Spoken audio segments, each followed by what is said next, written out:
Welcome, everybody, to this new live transmission of Transmedia History Telling. For those who are watching us for the first time, my name is Carla Escobar, and I led the Transmedia History Telling project at the Max Planck Institute for Legal History and Legal Theory here in Frankfurt. In this virtual space, we usually talk to historians and other social scientists that are currently exploring new historical narratives through different media. So if you don't know the project, I highly encourage you to check our social networks and the Institute's webpage. Today's transmission is very special. This is a shared event with the project I care so much, The Explorers, which is a project from the International Federation for Public History. So before presenting our interviewees today, let me introduce you to our co-host, Jimena Perry. Jimena is an associate professor at Iona University and the leader of the Explorers Project that month after month presents different public history projects from around the world via Zoom. So Jimena, welcome and thank you so much for being here. Thank you very much, Carla, for your kind introduction. Transmedia History Telling is also a project that I enjoy and care about so very much. So it's an honor to share this space with you and with your project. For those of you who don't know about the Explorers, we are a project of the International Federation for Public History that has been going on since 2018. We do monthly events. We invite academics, researchers, artists, and activists related to public history to talk about the projects. We are just a space used for promotion and bridging and like creating contacts and networks for the International Federation, about public history. You can see all our videos in our Vimeo channel, and also you can follow us in Instagram, Facebook, and Twitter. Today, we're very happy to present the first and only Venezuelan Digital History Network Foundation, Venezuela History Network, which seeks the development of digital humanities through the retrieval, digitization, and free access of files, collection, and references of Venezuelan and Latin American historical memory. We will ask the founders of the network about that in a moment, but first let me introduce them. We have Guillermo Guzmán Mirabal, a lawyer and PhD in history from the Universidad Católica Andrés Bello in Caracas. He currently serves as an associate professor at that same institution. He also holds an MBA from Boston University. We also have with us Marcus Golding, who holds a BA in liberal arts from the Universidad Metropolitana in Caracas. In 2016, he graduated from Georgetown University with an MA in Latin American Studies.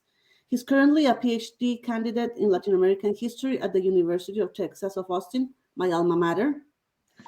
And then last but not least, we have Guillermo Ramos Flamerich, who holds a BA in journalism from the Universidad Católica Andrés Bello in Caracas and an MA in Latin American Studies at the University of Sorbonne Nouvelle. I hope I'm pronouncing it correctly. He's currently a PhD candidate in history at the Creda Sorbonne Nouvelle. Welcome and thank you very much for accepting our invitation. Thank you all for the opportunity. We are very honored to be with you all today, and let's start the discussion. Okay, so let's start with the questions, and thank you really all for joining this conversation today. So why don't we start by telling the audience about what's the history of this network, the Red Historia Venezuela creation process and its goals? Of course, Carla. So yeah, basically the history of our organization starts in 2021 when our organization was created in February of 2021. But the discussions about the organization predated that moment through discussions and talks that the three of us had regarding the current state of Venezuelan archives, public and private ones, and the dire situation that they were facing. And it's worth mentioning that each of the three of us were already, before creating the organization, trying to do things to rescue our archives in Venezuela. Guillermo Guzman and I had tried before to raise some funding for the digitization projects before, and Guillermo Ramos was already active at the Fundación Rafael Caldera, who was a former president of Venezuela, and it's a foundation that preserves the personal papers of Rafael Caldera. So we were already doing things, but we decided to come together and take action. So, and it's hilarious to a certain point because we thought about starting small. We were trying to digitize like small archives, family archives, mostly. So that was what was going to be our first project. But then, back in the fall of 2020, our good friends at the National Academy of History of Venezuela, they contacted us because they were facing their own emergency. One of the ceilings of the archives in their institution was about to collapse due to the heavy rainfall of that at that moment, and one of the archives was at risk, of getting wet. So they started relocating this archive to a new room, and they contacted us because they wanted help to see if we could help them, restore like the physical archive, the physical infrastructure where the archive was located, but also how we could help them to digitize these records. And it turned out that these records were the civil slave section that we ended up digitizing last year. And that's how we started. We started. Some people could see this like a tragedy to a certain extent, but for us it was a great opportunity because we were able to start with a really big project with our friends at the National Academy of History, which, by the way, they are our main partner in all our ventures right now, and they have been fantastic, very supportive. So we had developed a very good chemistry with them, and so that's how we started. That's how our organization started. So. Going back, to the mission of our organization, our goal is to preserve and digitize at-risk historical archives, whether they are public or private. And our vision is to become the main center for historical research and digital humanities in the country, and also to coordinate and lead cultural heritage preservation efforts through the network of allies that we have within and outside the country. Our team is made of people from the community, researchers, professors, archivists, and programmers. And lastly, our values are transparency, open access to information, and critical thinking. I believe that archives not only preserve knowledge, but are an active exercise of information transparency. So, yeah, that's what I can tell you about our organization. Okay, thank you very much, Marcus. Continuing through that line, uh, we would like to know, well, me, Carla, and me, and also the audience, we would like to know more about the projects you have developed until now. Can our audience check the advances in your web page? Yes, we can present our platform. I think if I put here the share screen. Okay. Okay, Great. that's the presentation. In this presentation, we can find how was the state of the repository of the collection of our first project. Our first project is Rescuing the Colonial Archive, the history of Afro-Venezuelan slave. We have this main partnership with the National Academy of History, but also with the German foundation, the Herder Henkel. And with that, we started to save these archives that were in danger because of the situation of the library, of the repository where they were. And we rescue, imagine, 424 volumes of this judicial section, and like 123,000 pages and more than 60,000 captures. So this was the state of the repository. Imagine the destruction of this place. And then, along with the digitization of these archives, we also made the rehabilitation of the archives and in the National Academy of History. Now, I want to present our platform that we built it along with our technological team for the you can freely in open access access to this archive of Afro-Venezuelan slave. So, okay, Uh, Let me show.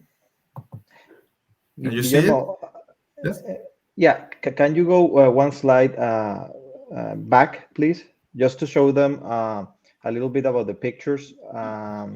Yes, you can see there, for example, all the debris and the pieces of ceiling that were falling in top of the archive shelf. So that's what I meant by the rainfall. It eventually created leaks that started to generate pressure on the ceiling, right? So you started seeing debris falling out. So the people at the National Academy of History had to relocate the collection to a new room while reparations were underway. And then in the next slide, if you can move to the next slide, Yes. um, yeah, the rehabilitation process started. We helped in one portion, but the National Academy of History also raised their own funding to address the main infrastructural issues. So it was a joint effort, and yeah, that was the situation that we faced. And in the other picture, you can see our team basically going through the metadata and the paleographers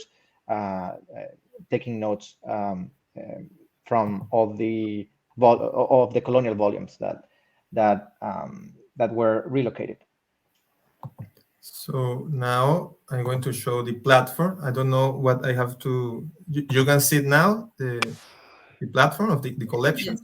Yes. Yes, yes. Okay. Well, this is in Spanish, but we have our webpage in Spanish and in English. But the collection you can see in Spanish, and we make here the resume of these volumes, and also how we created or we took the metadata from the this word of the index of the slaves and slavery of the published by the National Academy of History in 1997. This word, preliminary word, was made by Carmen Torres Pantin and Marianela Ponce. And with that premise, we added other metadata to have a collection that, well, all the experts, the researchers, but also everyone who wants to see this collection could have uh, like the index of the volumes. Okay, so here we have all the volumes. The oldest one is from 1700 until 1854, the year of the abolition of slavery in Venezuela. Imagine all this was made during like 6 to 8 months by a team that that joined us in this effort to create this first project. So now, well, here's the last the boxes of that are different from different years, and we can we can share one of these volumes, the volume of 1730. Here you have the description, a number of pages, and you can open it. And if you know this kind of letters, you can read it. We have also the conservation center help us to how to the good practices of digitization. So you can see here in the high resolution images. But also, if you want more resolution, you can download it and you can have it in your computer, in your cloud, and with you. So this is a platform. Also, you can search here if you look like Caracas, which volumes contains the keyword Caracas. This is very fancy. Yeah, Yeah, and useful. yeah, in many ways, it took a lot of time to because our search engine has several keywords that you can input there to make your search easier. Since these documents don't have like OCR technology, you cannot search it like a PDF, like a Mm. typed PDF.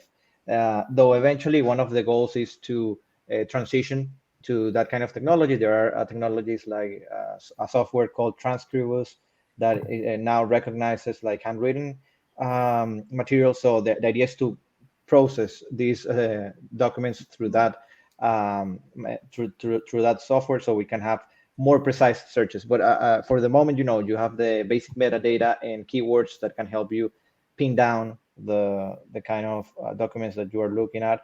And yeah, it was a joint effort with our team of paleographers and our team of metadata creators. So yeah. And these documents are mainly in Spanish, right? Is there the possibility to also for non-Spanish speakers to consult them in English, or there's a project to translate them or something? No, at the moment we don't have projects to translate them. That's something that we could do in the future if there's a demand for that. Because at the end, we understand that probably if you are researching this period of the colonial era, you have to read Spanish. So it's but if there's a demand for some projects, for some volumes to be translated, for sure we can. That would be a good idea. Thank you. Yes. So this is a really big, large documentary based on the website. I remember I saw another digitization project, not only the slavery, when I was checking the web page. Yeah, the other one is still in progress. We still don't have samples to show.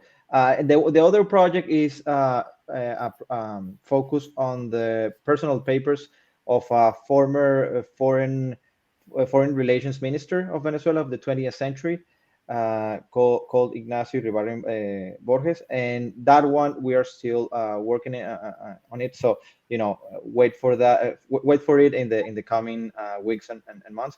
But yeah, that's the other project that we have, and that shows that we are working through different eras and topics. We are not just focusing on a single era or topic. So, and that's one of our aspirations.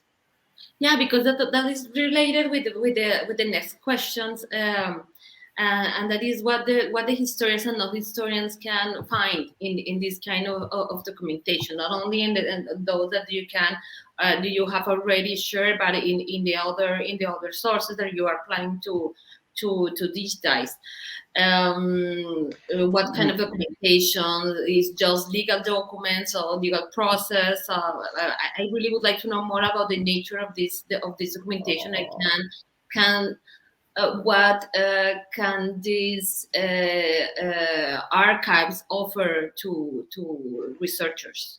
Definitely. So that's a great question, Carla. I'm gonna first focus on this the civil slaves collection, but I'm gonna then broaden up to address many aspects of your questions regarding other sources. So, in the case of the civil slaves collection, even though it is an institutional archive, the documents that you can find there traces the voices of enslaved people through the judicial cases that they put forward to demand their freedom. In that sense, it's an original repository of documentation that has been previously unknown for most researchers. So, in essence, it's judicial records and cases presented by slave owners or enslaved people before judicial authorities in the province of Caracas from the 17th century to the 19th century. And the kind of topics that people can search in this collection are primarily issues of property, but also freedom. And by freedom, I mean the tactics employed by the enslaved peoples to access freedom during the colonial and republican eras. There are also extraordinary cases or counterintuitive cases of freedmen rejecting their own freedom, but those are rare. But those are like interesting things that people can find. There are other secondary topics that people can find in this archive: issues of selling and purchase of enslaved people, inheritances, issues of faith, among others. The fact is that at least 1/3 of the documents are about cases initiated by enslaved peoples against their masters, and from that number, approximately half favored the plaintiff. And the main legal argument that these enslaved peoples sought to achieve their freedom were marriage and abuse. Married to someone that was already free, or denouncing the abuse that was perpetrated against them by their masters. In any case, We have an excellent team of paleographers that work in this project. Perhaps for a future edition of your channel, we could host them to talk more in detail about these archives that have fantastic stories about, that provide you a glimpse into the socioeconomic and, and political landscape of that Venezuela. But for those that are listening and want to know more, in this archive, we have also attached an introductory study prepared by two scholars from the National Academy of History that provides, an introduction to the content and the academic value of this archive. And it's called the Índice sobre Esclavos y Esclavitud, Sección Civiles Esclavos de Carmen Torres Pantin y María Elena Ponce, that Guillermo Ramos just referenced ago. But then, going to what you mentioned, right? Because this archive, even though it's a state archive, you can already see the tensions within this archive, because even though these documents were produced by colonial bureaucrats, it's showing the voices of those that were, marginalized, or that were minorities. So there are tensions here that people can look at. But outside the case of these archives in particular, we are also currently working with, different kind of organizations. We have had like preliminary talks with civil society organizations that focus on the LGBT community, civil society organizations that have archives about fighting for the rights of people that, got AIDS, for example, in the 1980s and 1990s, and how they faced like the like the stigmatization of the state for the disease that they had, and how they fought in courts for their rights and to avoid discrimination. So that's a case of like a grassroots archive that we are in talks right now to incorporate to our platform. But at the same time, we are talking with families that have family archives of prominent Venezuelan politicians of the 20th century. So that's another angle that we add to this. So there's a constellation of different kind of sources and archives that we would like to add, and I believe we will have a little bit more of time to discuss this in the next question. But that's I hope this answers many of your questions. Yes, Marcus, actually related to what you were talking about, I would like to ask you a question related to historical memory. Mm-hmm. In your network, you use the word in the name, and we are curious to know, well, me, Carla, and the audience, in the ways in which you are using and applying the term. I want to ask you if you are inspired or following historical memory approaches from other countries in Latin America, like Colombia, Argentina, Chile, Brazil, or Mexico, just to name a few. What's exactly the historical memory you want to preserve and develop for Venezuela? And also, can you give like another few examples? Okay, yeah, I think Ramos, you can step in here, but I'm happy to also add to Jimena's question as well. Well, yes, we think us as a network that connects with all the kind of organization and people that is working for the memory, for the historical memory. We also know the background of Venezuela's efforts during the end of the 19th century, beginning and during all the 20th century to preserve the archives. Like we have like Virginia Betancourt with the National Library of Venezuela, or Pedro Graces, Ramon J. Velázquez, that created or they were capable of rescuing the Venezuelan archives and papers of the history of the country, and with that is the background that inspires us. Also, the other organizations that exist in Latin America, Europe, and also in the USA.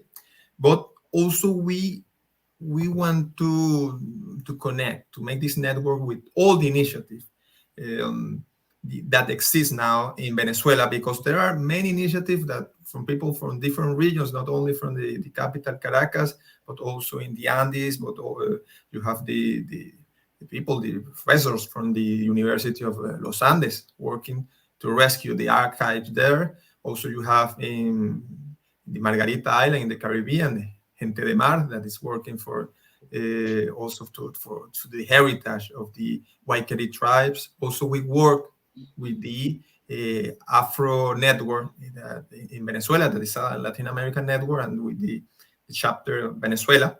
We work with them, and we presented a forum in the Universidad Católica Andrés Bello with the Red Afro, and we also want to connect all kind of initiatives that are for the preservation for this heritage and in different areas.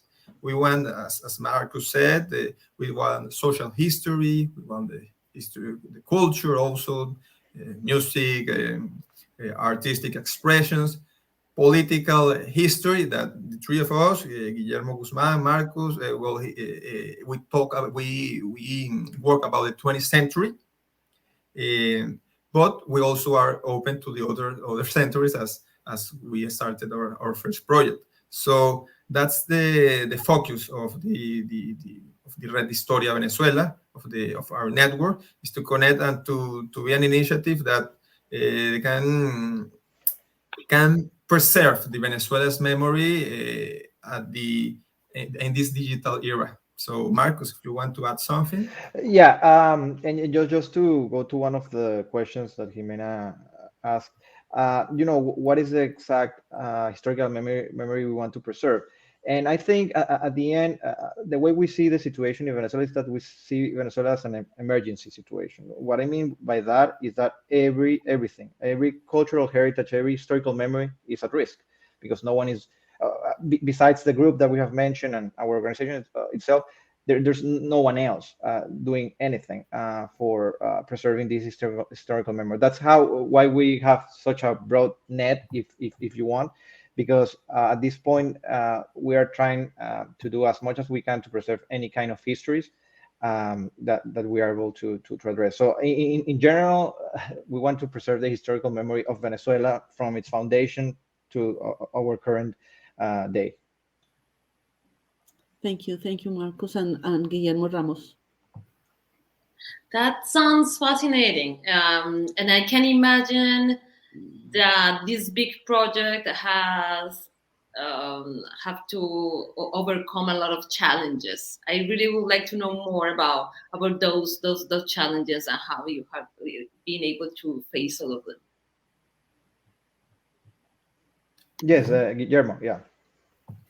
Well, first of all, we started in 2021, and that was the second year of the pandemic of COVID. Imagine all these closed archives, libraries. Imagine for the researchers, for professors, how to make research without all this closed. Also, Venezuela is facing this situation that has appeared in the world news of political and economical situation. But abroad of that, the damage of that exists now in the patrimony of in the archives is, and the risk that many of these papers are going to be lost in a couple of years. That was well, as Marcus said, something really bad, because it's being destroyed the many of the historical memory, but also the beginning of a challenge. The beginning of a challenge to make something, to take action. As individuals, we were taking actions, preserving with our cell phones, preserving with our scanners, preserving, transcribing, or some making articles on Wikipedia, or publishing books about topics that need to be known, as these publications by Guillermo Guzman about the 1960s foreign policy of Venezuela with the Essequibo affair, or Marcus working with all these magazines of the petroleum companies. So we had this idea, and we know the challenge of this is such a big challenge to do. And when we started, we received and every day we receive a lot of people that says, well, we're going out from Venezuela, and we have all these papers of my grandfather, of my grandmother, that we don't know what to do with that. So you want to digitalize it, or it's going to be loose. So many people present us that says, well, we have like these cassettes of, I don't know, of this, it could be historical. So we think that yes, the history, and the construction of this, the history of the 20th century, but also in other periods, you can find it in many homes, many Venezuelan homes that now are facing all the challenges of the crisis. So that's why we have one of the inspiration and one of the deals to work for it is how the fragility of our historical memory, and there is no action, nor there are no big action or state actions to preserve it. Yeah, and just to add to what Guillermo Ramos said, one of the big challenges is the lack of staff in many of these archives, lack of resources, old and decaying infrastructure, and the absence of any official policies in relation to cultural heritage preservation. So we're all operating in a vacuum in many ways. So it is the responsibility of the communities, the civil society, to devise solutions to take action and preserve these documentation before they are gone. For example, there have been cases of library fires similar to the one that took place like 3 years in Brazil, I remember, but in one of the universities of the country in the east that completely burned, or a portion of it burned. So we have to work also as quick as we can to avoid that fate from repeating itself. Well, and greetings, and I want to add one of the challenges are, for example, I'm here in Caracas with a poor Wi-Fi connection, and we have in a third world country with sometimes no light and no electricity, and problems with security, with equipment at the place that we are digitalizing. So, well, those are Yeah. big challenges that we have to deal with. Yeah. I was wondering how big is the team, because it looks like it's involving a lot of different kind of professionals, like engineers and students that are transcribing and making the catalogs. Yeah, our team right now is not that big. It's a group of students, approximately 3 to 4, undergrad students that have been helping us transcribing, creating metadata. A group of paleographers from the National Academy of History, around 2 or 3 paleographers that are really excellent professionals.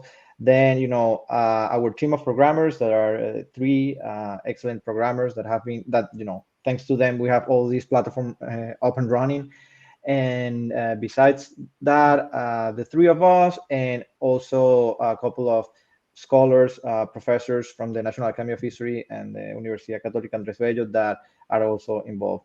But we are always we're looking to expand and incorporate more people, and so that's our hope for the future.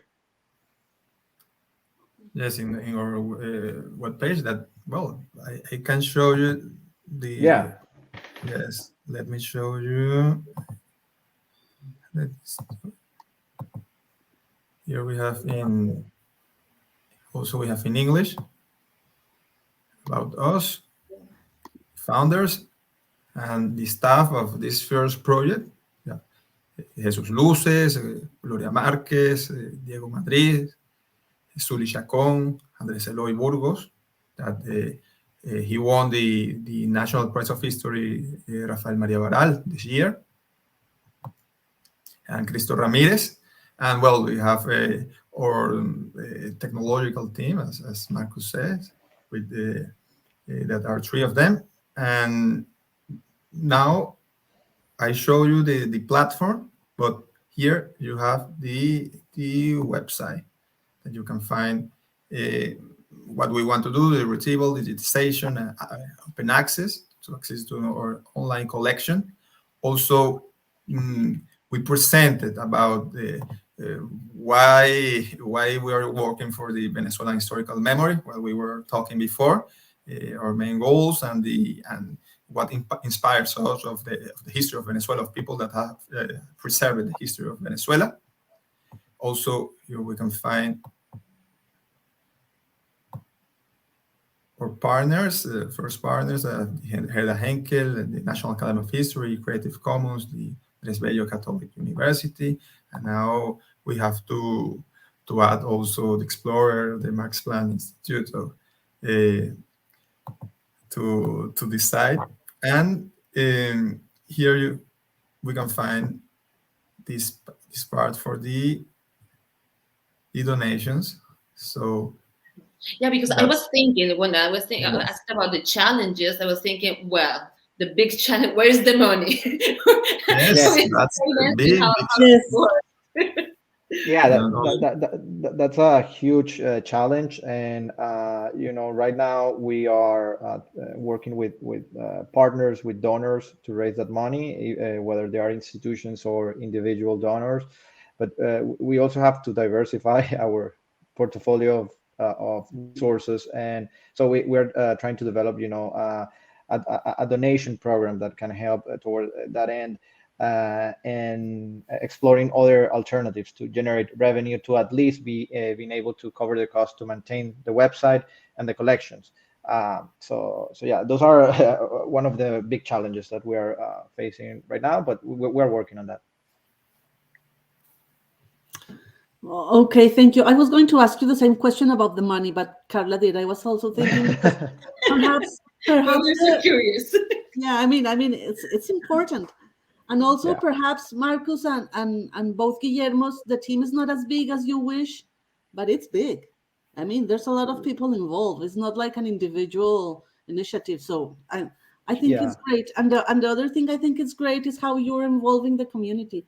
What Guillermo Ramos was mentioning about people giving you things that they have. I think that's a good way to start, like diversifying and stuff. But no, definitely. yeah. But my question is a little bit more about memory. Hmm.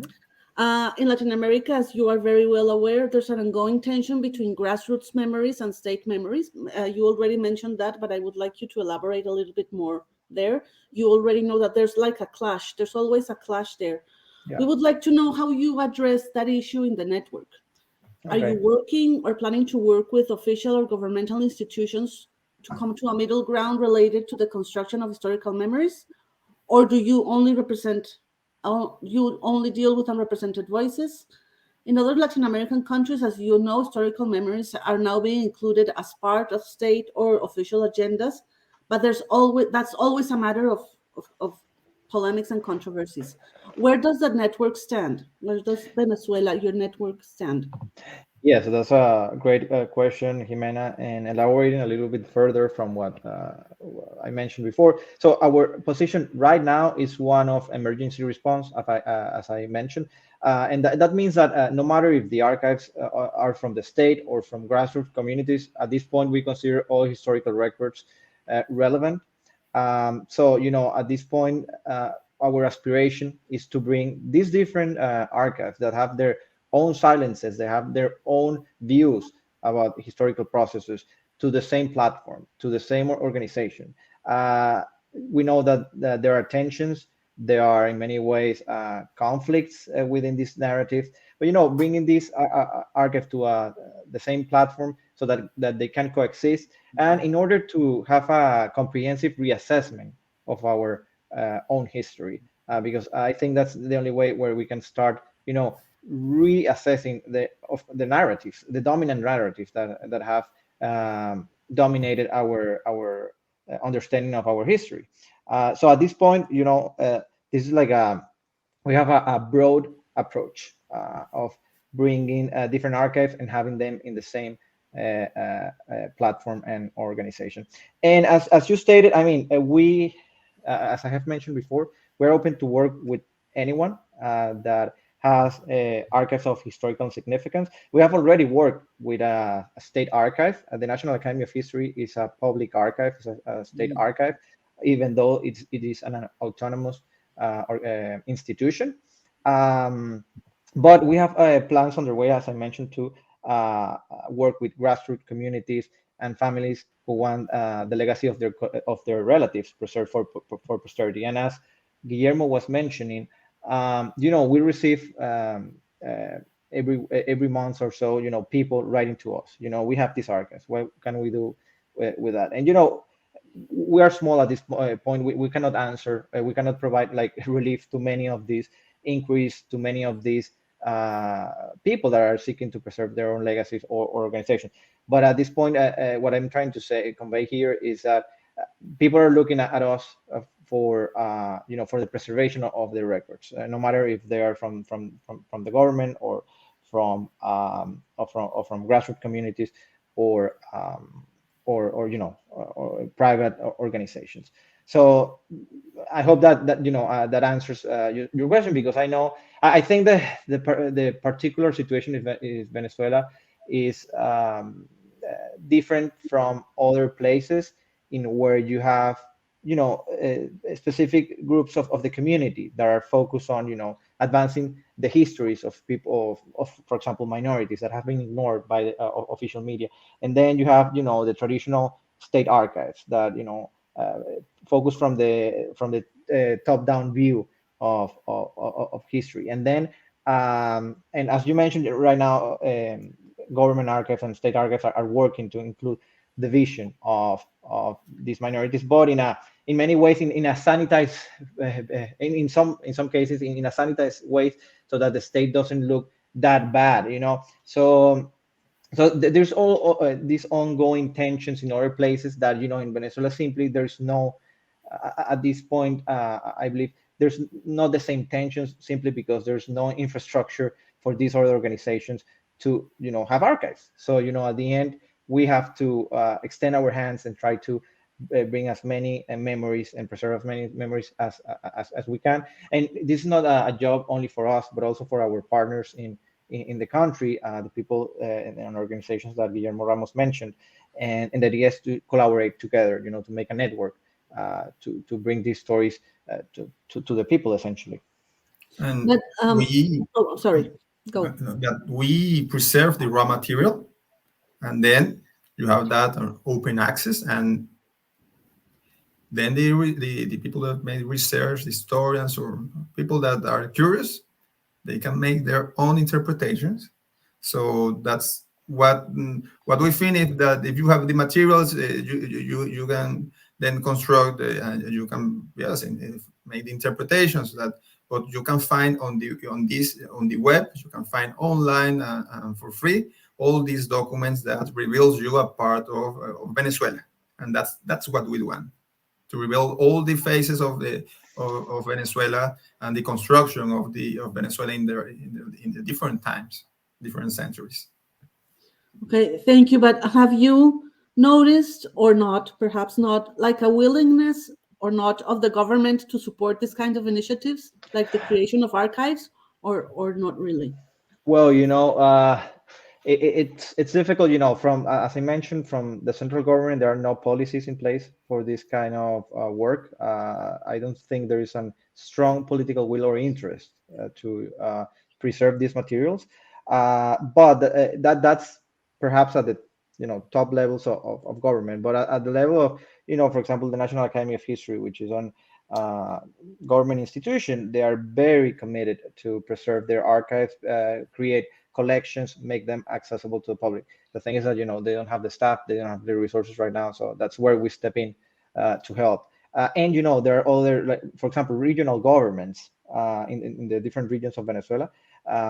We have had contact with people from the Zulia province, that is an oil-rich province in Venezuela, that they are very committed to digitize their own records. So we have been in contact with them to help them to provide them with the technical help that they need to carry out their own projects.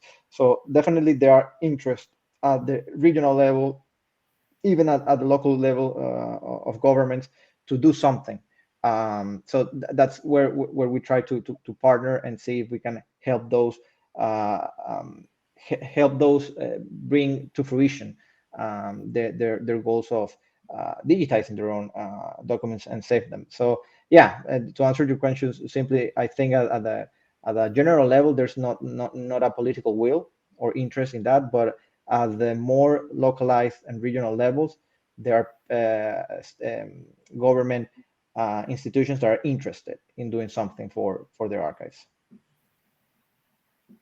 Yeah, my next question is some kind related with that, and I would like to, if we can discuss a little bit more about the debates related to digitization, because on one hand, some people say that sometimes these digitizations make that institutions have less care with the physical preservation of documents, and this is also a big risk. Like if it is somebody that is digitizing, maybe the physical documents are going to be lost forever soon.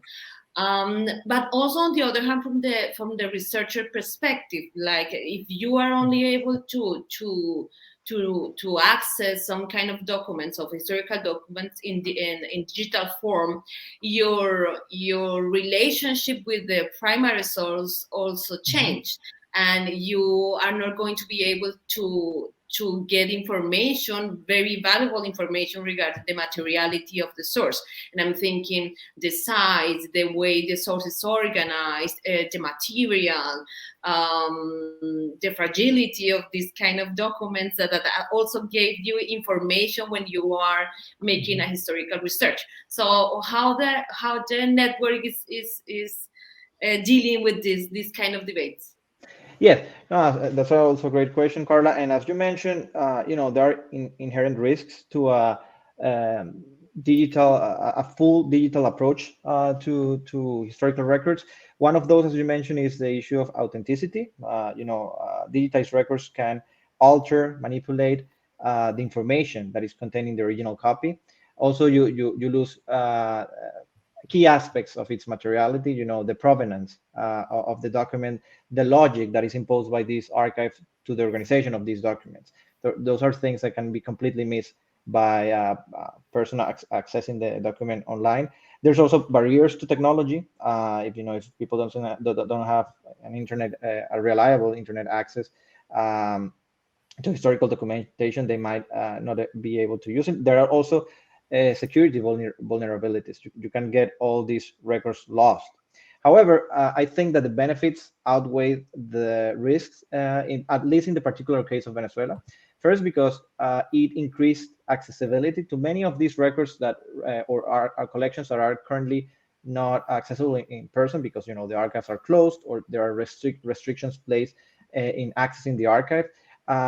It also helped preserve the original copies by reducing the wear and tear of the original documents, and also the fact that generating digital backups help in cases that catastrophe hits and the original documents disappear.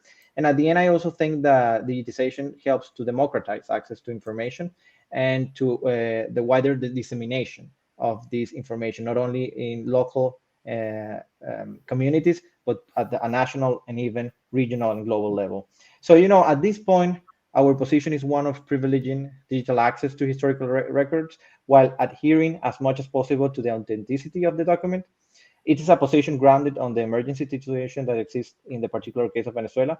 However, as a post-custodial archiving organization, we also have to find a balance between the benefits of digital access with the need for long-term preservation and accessibility to original document collections. So, in the work that we have done with the National Academy of History, we were not only focused on digitizing the records, but also helping them restore the archive. So, to extend the life cycle of the original documents. That's something that we are aiming to do as much as we can in other projects, even though, right now we have a focus on privileging digital access. But the ideal working relation would be one in which we can help people access digitally these records, but also provide help and aid to these archives that are in very bad shape. So that would be the. I hope that answers your question. Yes, but I want to ask you, the three of you, what's the most rewarding part for you of this project, and how has been the reception of your work? I mean, I know it's a lot of work, but have you enjoyed it? What's the most fun for you? Okay, we'll let my peers step in first. Oh, Guillermo, that is in Caracas. To see the collection there at the web, after all the troubles, the work, the inconvenience, the struggle with uh, with all the reality of living here in Caracas, that after 6 8 months of hard work, finally it is on the web, and accomplished the goal that we had at that time, that to put it in open access to all um, researchers, not only outside of Venezuela, but Venezuelan researchers. For example, I don't know, researchers that live, I don't know, 100 kilometers from Caracas, but for them it's very hard to access the where the files are. So to have it there, for them, it is a very good. Uh, it is the finishing the main goal, at Yeah. least for us. Yes, that's when I'm not now. I'm not in Venezuela. I'm studying abroad in Europe, and when I enter every day at the website of the foundation, when I see these documents, when I see that you can find more information about Venezuela, because one of the things that many years ago that was alarming to me, that was there was there is still there is not that much information about the country's history. And then you feel that with your work, with your time, now you can find more about the country, and this could be an interest for an historian that is making research about this topic of the slave, and he's working in I don't know, in France, or he's making his studies in the United States, or in Germany. And then many of there are some research about Latin American countries, about Latin American history, that they don't have the material about Venezuela, and then Venezuela not appears on those research, on those books, on documentary. Many times I have found that it's published something about a topic that concerns the Venezuelan history, and the country is not present because there were no access to the archives, or are not the you don't have this amount of information on the internet, or in libraries. So that's one of the main satisfactions, when you can find more about your country online. Yeah, and in my case, the main satisfaction is to serve the community in general. To have for people to have access to their history, whether they are scholars or not. We have received like messages from people asking us genealogy questions because they went to the Afro-Venezuelan slave collection, and they found a slave with their last name, and they were aware that one of their ancestors was a slave. So they start inquiring about their ancestry and their family history. So for me, that's a satisfaction, seeing that these repositories serve a wider purpose for other people. And for me, it's a dream to finally being able to see a platform where you can access your history, where you can browse your history. And I also believe that in if you want your country to be more research, more debated academically, you also need to facilitate access to these sources, because otherwise, researchers won't take the risks because it's too much work. There are other places that are easier to access, and that also perpetuates like perhaps the same exploring the same topics, the same ideas that other scholars have explored, but you are bringing a new angle, but working always with the same set of sources from a specific location. I think these kind of efforts broaden the scope of the work, I think. So for us, it's for me, it's a very fulfilling project, and I hope that we will be able to expand it beyond and build networks, and eventually have the kind of infrastructure that countries like Colombia, Brazil, Argentina have right now. So that's our goal. Before continuing with our questions, I want to show you some of the comments. We have a lot of comments. Oh, that's great. Here. Great. Thank you. Yeah. Excelente programación. Excelente. Congratulations and good vibes. Yes. Excelente trabajo. Gracias por trabajar en nuestra memoria. Thanks. Also excellent. You are have a really engaged audience that are really valuing your hard work, because it really is excellent.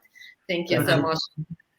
We also have social media that we want to present, that we think that because we are posting about the different topics about what we are doing.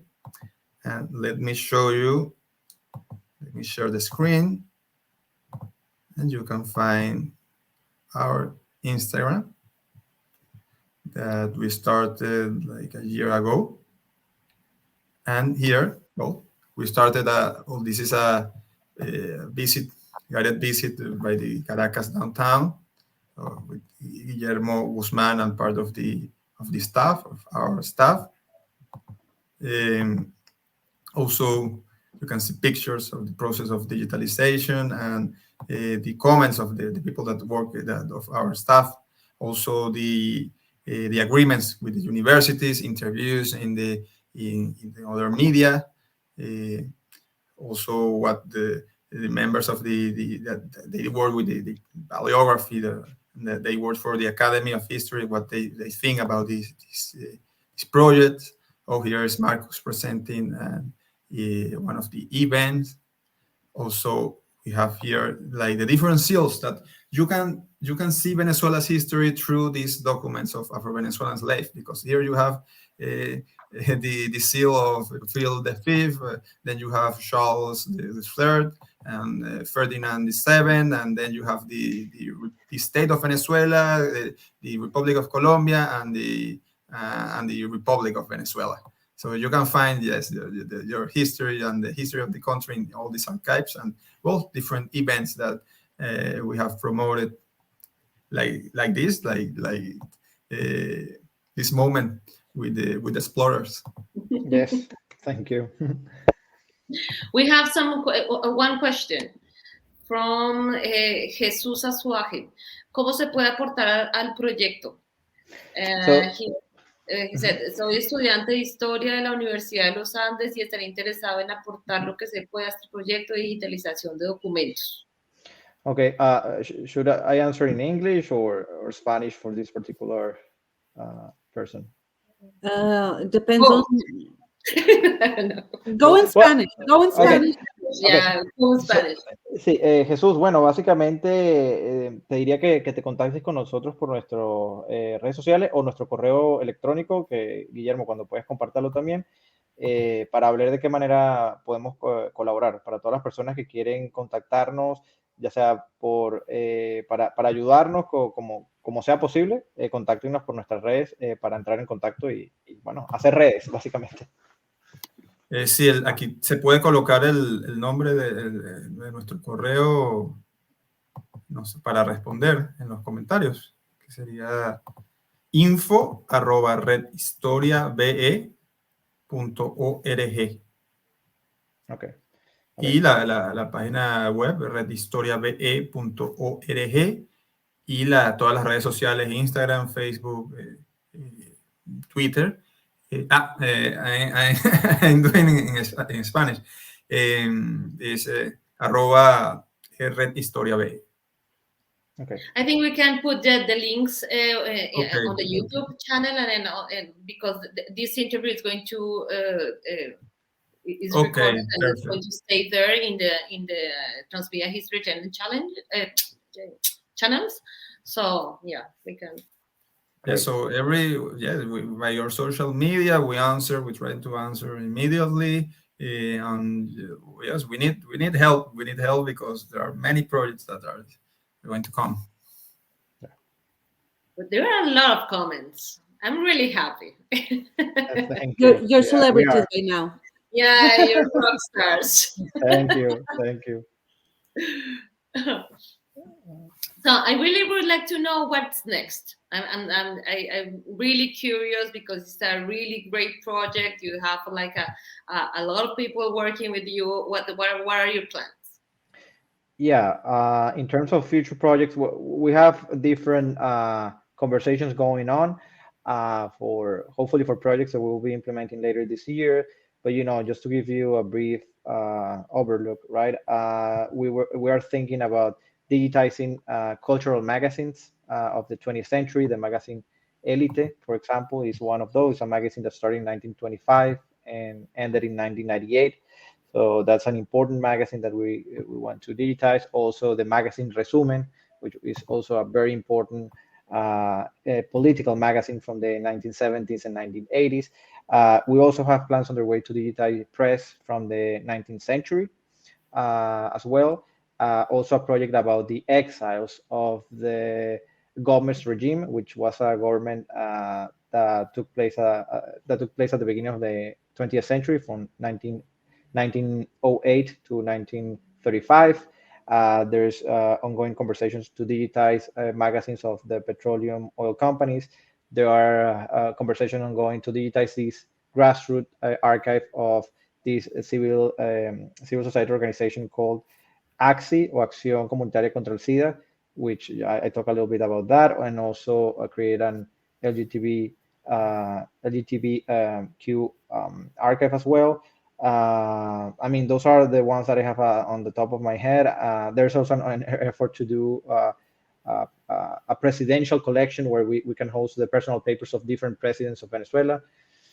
So yeah, that's, I think, I don't know if my peers, my colleagues can add something else, but that's the catalog of potential projects that we have right now.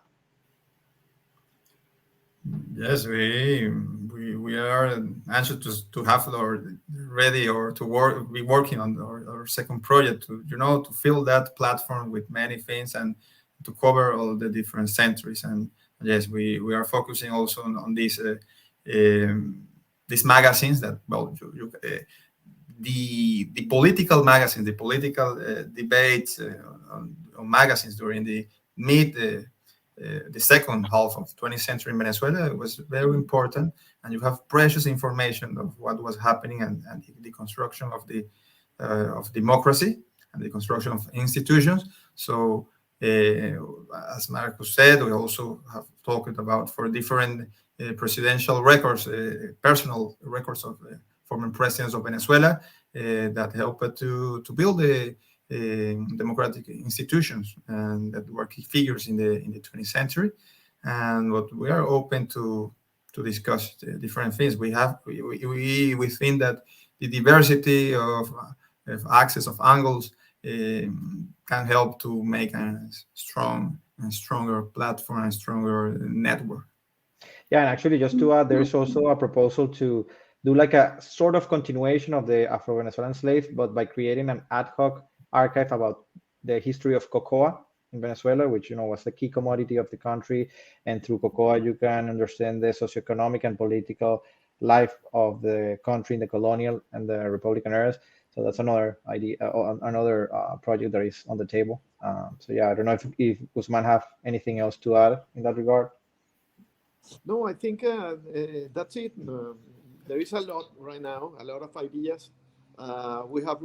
We need resources to fulfill all those projects, but there is a lot of material, um, and we need time and resources. Yeah, and people that want to help us, Yes. to want to join us. This is fascinating. We have a question in the comments. What does the future of public support for these kinds of projects in Venezuela look like? Well, in my opinion, is very bleak. I don't see any kind of support from public institution coming our way now, or nor in the short or the midterm. So yeah, at this point we are here on by ourselves, and that's the reason why the support of the community and also private organizations will be key to try uh, to bring many of these projects to fruition. Hopefully, things will change in the future, and finally there's going to be public support for these projects. But at the moment, it's just us and any kind of help that we can find. Thank you. Well, the last question I had you already answered. It was about how to collaborate or get in touch with you. So you already answered that. So I'm just going to reiterate the importance of people to getting in touch with them, donating if you can, making noise, Yes, sharing this video all over social media that we're going to share it to. Like try to make this as known as possible. So instead of the question, I'm going to ask you if you want to add something that you haven't mentioned before, if you want to wrap up with something special. yeah. Well, the only thing that I want to mention is follow the advice of Jimena. Share this video as much as you can. Make noise, reach out to us, and yeah, join us in this quest for rescuing the historical memory of Venezuela. And we look forward to hearing from you. So thank you very much for the event, and to Jimena and Carla for hosting us today. Yes, let's say in touch. All the people that want to collaborate with us are welcome. And yes, from all around the world, we need support. We are starting. We know the conditions where we are working for, and it is just a big and infinite labor to do. But we think with the help of people, with the help of community, and with the enthusiasm that we have because of we feel what we are doing. I think that the network is going to be stronger every month, every year.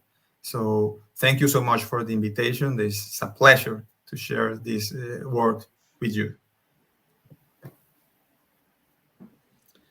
Okay, thank you. So also I want to thank Carla and Transmedia History Telling for making this possible and to share the space with explorers. It's always a pleasure to do these events, these shared events. I want to thank Marcus Goldin and Guillermo Ramos and Guillermo Guzman for accepting the invitation, and thank you for sharing this with us and giving us like part of your time. Just as a last announcement, I want to invite you to a special workshop the network Histories at Risk and Explorers is doing in May 12 and 13. We're going to have Wonderful. presenters from all over the world, including China, Japan, Colombia, India, Europe. So if you have, if you're interested, you can get in touch with me. And I also invite you to follow Transmedia History Telling on social media and Explorers on social media. Thank you very much. It was a pleasure. This was a great event. I'm very happy to hear that Venezuela has such a rich history and that we're getting to know it. So thank you very much. Thank you very much to you all. Thanks.